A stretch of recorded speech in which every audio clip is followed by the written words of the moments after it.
بسم الله الرحمن الرحيم.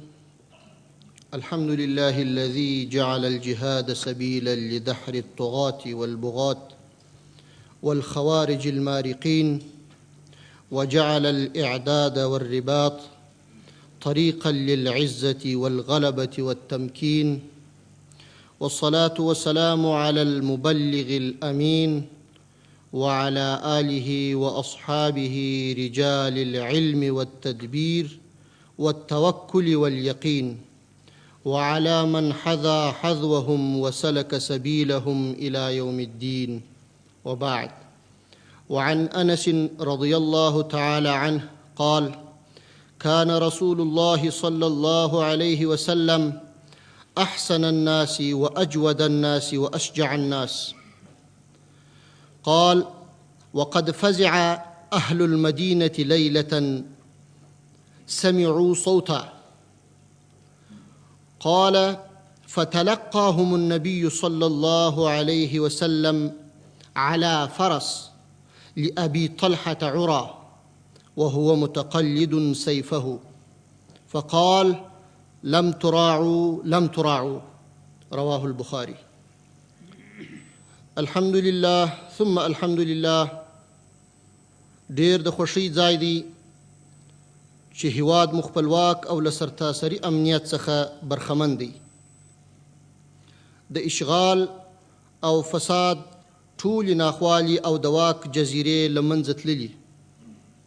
د علی قدر امیر المؤمنین حفظه الله تعالی للوري عمومي عفي د اخوت کمسارې فضا رامنځته کړې ده. د ملي اقتصاد د ودی او زوریدلي اولس د شیرازۍ لپاره د ډاډمن امنیت له برکته سترې اقتصادي ملي پروژې پیل شوي دي او تر کار لاندې دي. قانون حاکم دی، شرعي عدالت تطبیق شوی او ټول د عدالت پر وړاندې یو برابر دي. د هیواد ټول وګړي له خپلو حقوقو برخمن دي. د جرائمو مخه نیول سوې، امنیتي او دفاعي ځواکونه مو اسلامي او ملي لوړ روحیه لري. سره له دې چې یاد حقایق د لمر په څیر روښانه دي او له هیچا څخه پټ نه دي، خو د لا زیات اطمینان لپاره غواړم د ملي امنیت د ساتنې په برخه کې د افغانستان د اسلامي امارت د سیاست او د افغانستان د رښتینې امنیتي وضعیت په اړه په دې حساسه زماني مقطع کې لنډ معلومات وړاندې کړم. په دوحه کې د اشغال د خاتمې په تړون کې چې کوم تعهد د افغانستان د اسلامي امارت له لوري د نورو په خلاف د افغانستان د خاورې د نه استعمال په اړه ترسره شوی، موږ په خپل تعهد ولاړ یو. کله به هم چاته اجازه ورنکړو چې افغانستان د نورو په خلاف وکاروي، او نه به چاته اجازه ورکړو چې د افغانانو له مجبوریتونو استفاده وکړي او افغان ځوانان د نورو په خلاف وکاروي. په دې اړه ټول لازم وقایوي تدابیر نیول شوي دي. موږ د هیچا په خلاف د تعدا اراده نه لرو او نه د چا تعدا منو. دلته غواړم یو څه ته اشاره وکړم، او هغه دا چې په سیمه کې له افغانستان څخه د تشویشونو ایجاد لپاره د ځینو مغرضو داخلي او خارجي کړیو له لوري هڅې روانې دي. غواړي د سیمې او نړۍ هیوادونو ته له افغانستان څخه تشویشونه ایجاد کړي. د کاذبو اطلاعاتو تولید اوس د دې مغرضو کړیو یو کاروبار او تجارت ګرځېدلی دی. غواړي له دې لارې سیاسي او مادي امتیازات او خپل شوم اهداف لاسته راوړي. دا مغرضي کړی د کاذبو اطلاعاتو په تولید کې ډیر مهارت لري.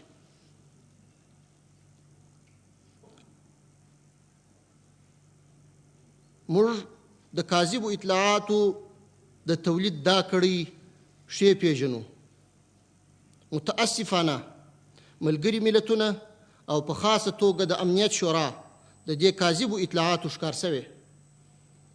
نو د سیمې او نړۍ هیوادونه باید د افغانستان د امنیتي وضعیت په اړه په داسې کاذبو راپورونو باور ونه کړي.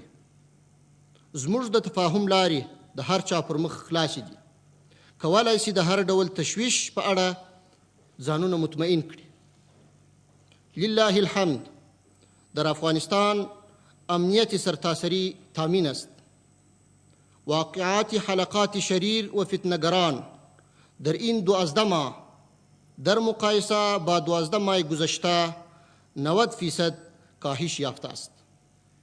فتنه‌گران شریر که قبل از فتح و در وقت اشغال و فساد توسط مجاهدین در اطراف و اکناف بعضی از ولایت‌ها سرکوب شده و شکست خوردند، در شهرها جابجا شدند و شبکه‌ها و مراکز خویش را به شهرها انتقال دادند. در اینجا همچون مهمانان در جاهای مشخص اداره گذشته نگهداری می شدند. بعد از خط و پایان اشغال و فساد تقریبا همه سرکوب شدند. شبکه‌های عملیاتیشان از بین رفته، رهبران و طراحان حمله‌های خونین و مسئولین شبکه‌های تخریبی آنان یا کشته شده و یا بازداشت شده اند. په افغانستان کې د داعشانو د وجود او فعالیتونو په اړه چې کومې له مبالغې ډکې ارزیابۍ، احصایې او ارقام ورکول کیږي، دا ټول د هغو کاذبو اطلاعاتو په اساس دي چې ما مخکې ورته اشاره وکړه. اصلا دا پروژه په افغانستان کې هیڅ ریښه او نتیجه نه لري. د دې پروژې جوړونکي او تمویلونکي نور باید دا حقیقت درک کړي. واک ته د اسلامي امارت له رسېدو وروسته چې په افغانستان کې کوم بریدونه په مساجدو، خانقاو، دیني علماء کرامو او د ولسي وګړو په اجتماعاتو ترسره شوي، په هغو ټولو کې له بهرنیو اتباعو په ځانګړې توګه د تاجکستان هیواد له اتباعو څخه کار اخیستل شوی. لسګونه تاجکستاني اتباع زموږ د امنیتي ځواکونو د عملیاتو په پایله کې وژل شوي او لسګونه نور یې ژوندي نیول شوي.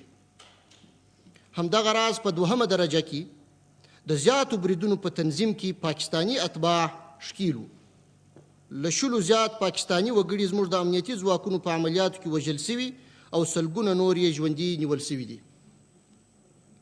موږ له هغو هیوادونو څخه چې بهرني شریر عناصر د دوی له لارې افغانستان ته را داخلیږي په کلکه غواړو چې خپل زمینی او هوایي سرحدات په جدي توګه کنټرول کړي او پرې نږدې چې افغانستان ته د دوی له لارې شریر عناصر را داخل شي. د شر او فساد په اړه باید دومره ووایم چې د هغوی حضور یوازې په مجازي نړۍ کې دی او په افغانستان کې هیڅ د پښې ایښودلو ځای نه لري. دوی نشي کولای چې افغانان یو ځل بیا تیر باسي. دوی باید د عمومي عفوې له ستر فرصت څخه استفاده وکړي او پرې نږدې چې نور هیوادونه د نیابتي او اجرو جنګیالیو په توګه وکاروي. په پورتنیو لاسته راوړنو سربیره د اسلامي امارت امنیتي ارګانونه په نورو برخو کې هم لاسته راوړنې لري چې غواړم په لنډه توګه معلومات وړاندې کړم. د اختطافچیانو یا سړي تښتونکو هغه ټولې شبکې ماتې شوي چې د اشغال او فساد په دوره کې رامنځته شوي وي او زورواکانو د ملي سوداګرو او شتمنو افغانانو د لوټلو لپاره کارولې.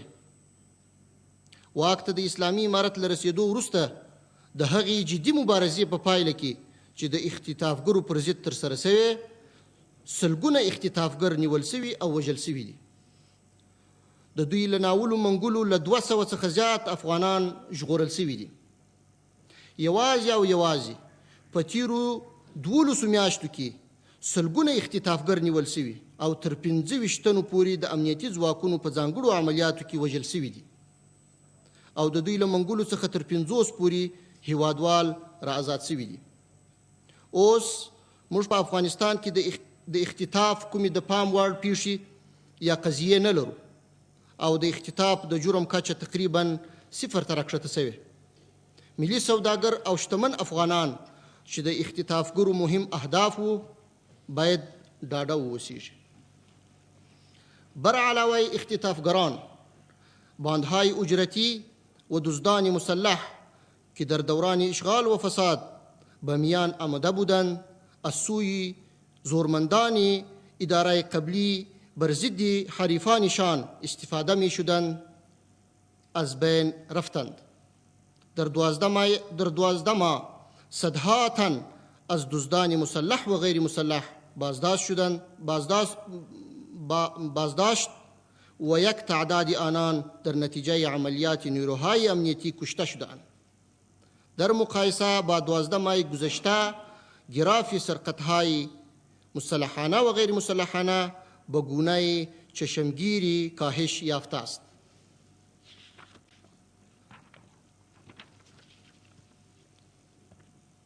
د افغانستان په داخل او له افغانستان څخه بهر د وسلو د قاچاق د مخنیوي په برخه کې اسلامي امارت ډیر کار کړی. په تیرو 2 کلونو کې ګڼ شمېر قاچاقبران نیول سوي او په زیات شمېر وسله له نامسؤلو کسانو څخه راټوله سوې ده. د دې ترڅنګ د وسلو د ګرځولو لپاره ځانګړي طرزالعملونه جوړ سوي دي. هیڅوک نشي کولای چې په غیر قانوني توګه وسله وګرځوي.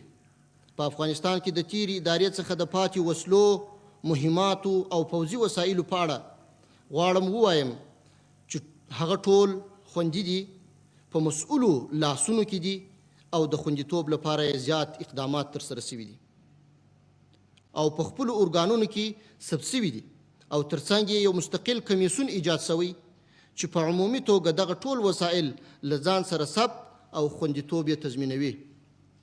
دا کمیسیون ټول هغه وسله، مهمات او د شپې دوربینونه او نور وسایل هم له ځان سره ثبتوي کوم چې له فتح مخکې د اسلامي امارت مجاهدینو له ځان سره درلودل. ځینې جهتونه چې ځینو ډلو ته د وسلو د لاسته ورتلو ادعاوې کوي، دا ادعاوې بالکل له حقیقته لري او محض پروپاګاندا دي. په تیرو څلور نیمو لسیزو کې په سیمه کې د وسلو د قاچاق او سوداګرۍ ستر کاروبار روان.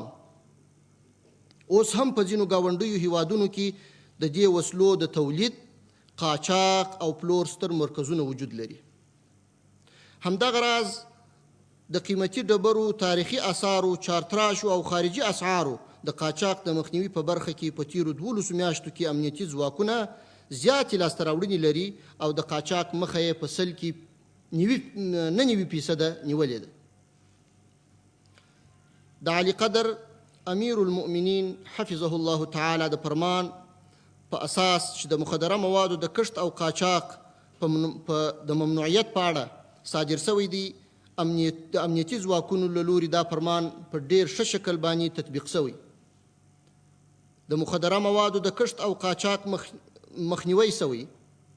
8282 مظنونین د مخدره موادو له پدیدې سره د تړاو په تور نیول شوي. د مخدره موادو د پروسس 840 کارخانې، 4402 ټنه نشئی توکي، د الکولي مشروباتو د تولید 50 کارخانې، د نشئی ټابلیټونو د تولید 22 کارخانې او 9,150,816 نشئی ټابلیټونه د امنیتي ځواکونو له لوري له منځه وړل شوي دي. همدارنګه 14,904 هکټاره ځمکه چې کوکنار پرې کرل شوي وو له کوکنارو څخه پاکه شوي او کوکنار له منځه وړل شوي دي. د دې ترڅنګ له لارو او کوڅو څخه د مخدره موادو 95,205 معتادین راټول شوي او معالجه یې سرته رسېدلې او په راتلونکي کې پلان لرو چې د کوکنارو د قاچاق او کښت مخه په بشپړ توګه ونیسو. متاسفانه د نړۍ هیوادونه او سازمانونه چې د کوکنارو د کښت او قاچاق د مخنیوي لپاره پریمانه بودیجه په لاس کې لري، له افغانانو سره تر اوسه د بدیل معیشت په برخه کې هیڅ ډول د پام وړ مرسته نه ده کړې او په دې برخه کې له دوهګوني چلند څخه کار اخلي. افغانستان د 10 ولایتونو او 9 ولسوالیو له لارې د 6 هیوادونو سره سرحد او له فرضي کرښې سره سریښ دی. په 30 کمپونو کې شاوخوا 3 کنډکونه 108 بیزونه او 600 پوستې له ټولو امکاناتو وسایلو او تجهیزاتو سره د امنیتي ننګونو پر وړاندې د مبارزې لپاره په مناسبو او مورد نظر سیمو کې فعالي او جوړې شوي دي. د دې اقداماتو په برکت زموږ رسمي او غیر رسمي پولې تر ډیره بریده خوندي شوي دي. په افغانستان کې د افغانستان اسلامي امارت امنیتي او دفاعي ځواکونه د علي قدر امیر المؤمنین حفظه الله تعالی له لوري اعلان شوی عمومي عفو ته کلک متعهد دي. په تیرو 12 میاشتو کې موږ له عمومي عفو څخه د تخلف هیڅ مورد نه لرو. ځینې مغرضې کړۍ چې په دې اړه کوم موارد تبلیغوي دا هیڅ حقیقت نه لري. دا یوازې زموږ په ټولنه کې د بې باورۍ د رامنځته کولو او د ځوانانو د تیر باسلو لپاره دي.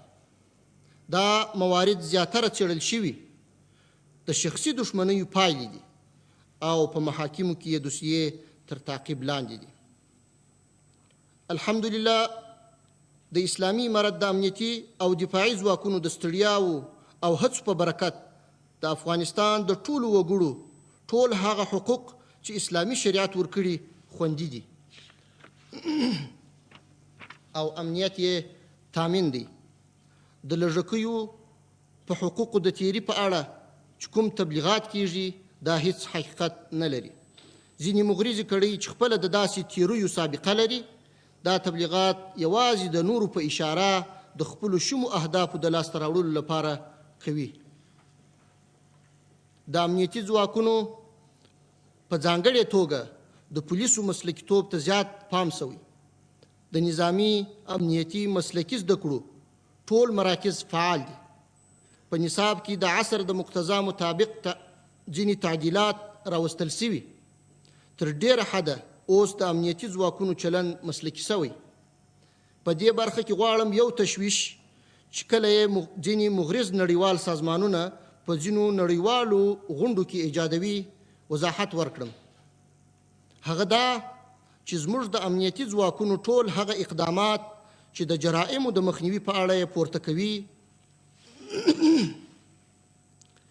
دا چې زموږ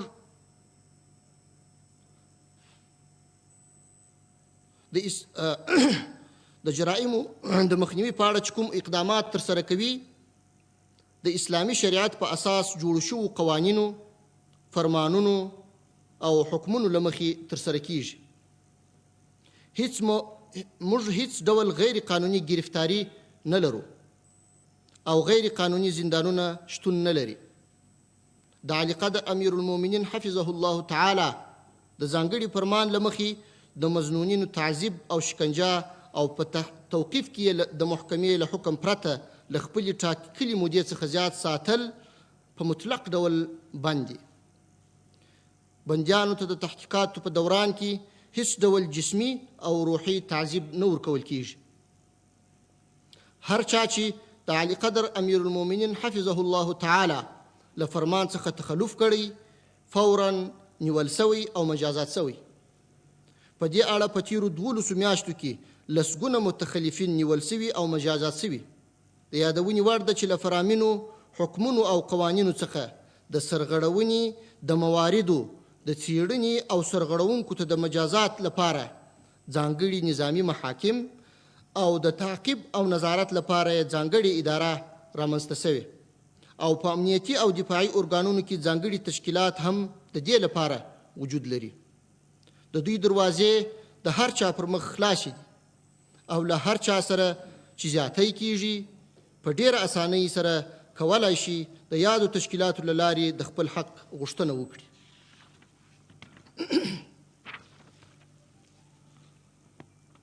په تیرو 12 میاشتو کې یا تر هغه مخکې د طبیعي پیښو پر مهال امنیتي او دفاعي ځواکونه په سرعت سره د پیښو ځای ته رسېدلي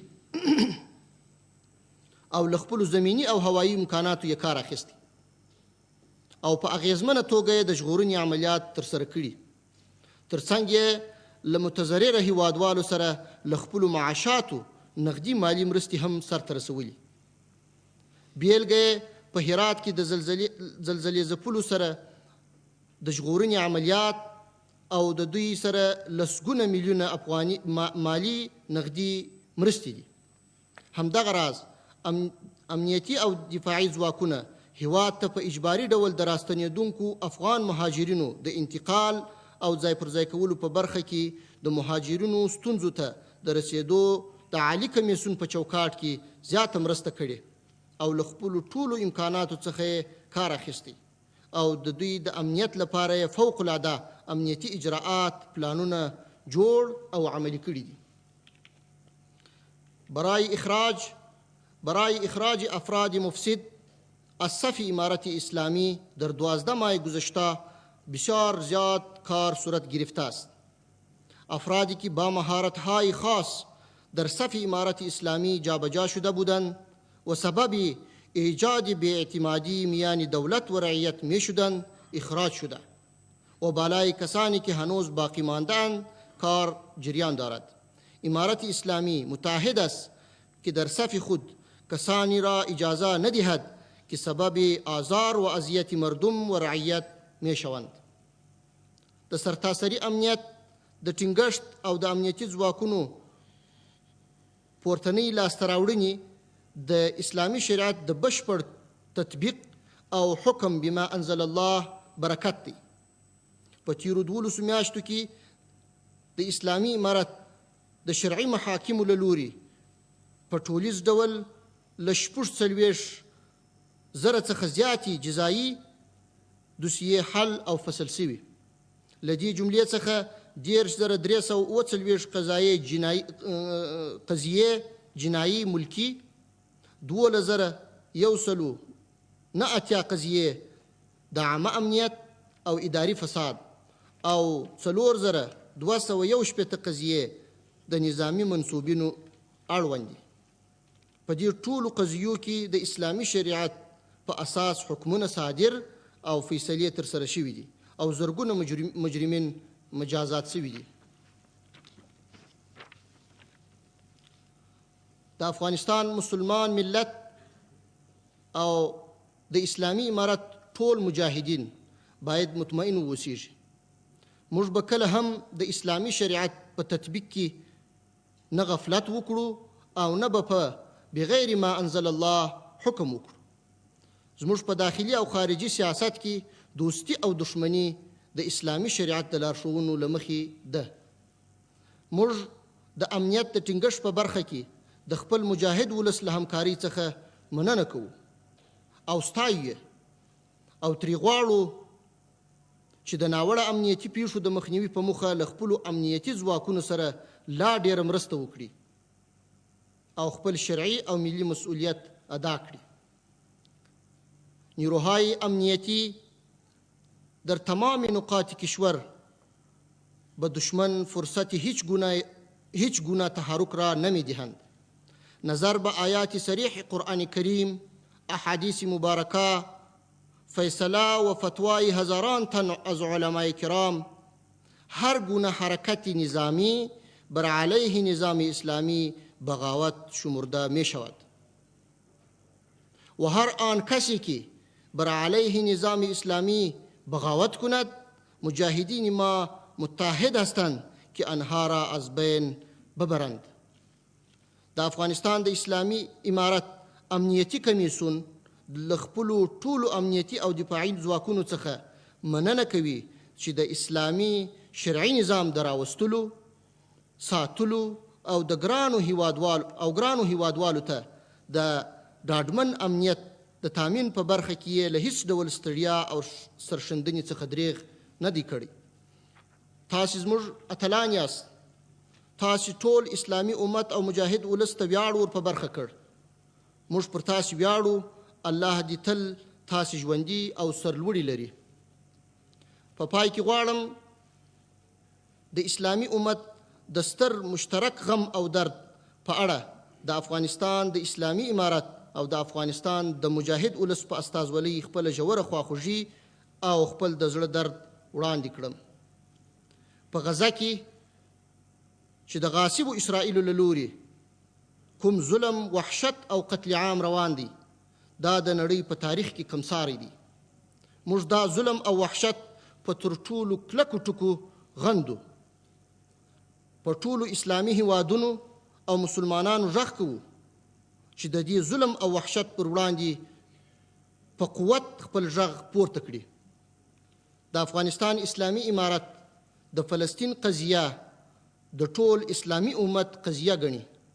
د فلسطینیانو د ازادۍ د برحق داعیې ملاتړ کوي او په اوسني ستر غم او درد کې د غزې له مسلمانانو سره خپل ځان شریک ګڼي.